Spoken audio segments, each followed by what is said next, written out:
Actuellement, pour réaliser une chirurgie guidée en implantologie sur un patient complètement édenté, il est nécessaire de réaliser un guide chirurgical fixé avec plusieurs vis d'ostéosynthèse, ce qui implique un décollement muqueux important. Cette vidéo a pour objectif de vous proposer un autre protocole applicable uniquement dans certaines situations, mais qui permet, lorsqu'il est réalisable, de simplifier ce type d'intervention. Dans un premier temps, on va pouvoir matcher, c'est-à-dire superposer les données du scanner avec les moulages d'études. Et à partir de cette superposition, on va pouvoir mettre en place des implants de manière virtuelle qu'on va positionner en fonction du volume osseux, de l'axe prothétique de la future prothèse, tout en tenant compte de l'antagoniste.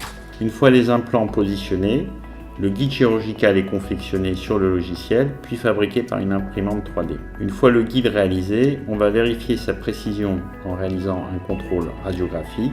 Celui-ci permet de constater la précision de la superposition des données du scanner et des moulages. La chirurgie est alors réalisée. Cette chirurgie a été conduite par le Dr Azria avec le concours de la société Beko France. On va dans un premier temps positionner le guide en bouche pour vérifier sa stabilité. Une fois que celle-ci est vérifiée, on introduit la cuillère d'un diamètre de 2 mm, ce qui va nous permettre de guider le premier forêt implantaire, forêt de 2 mm. La longueur est prédéterminée. Le forage se fait de manière aisée. On peut de cette façon réaliser les puits implantaires de manière successive d'une alvéole à l'autre.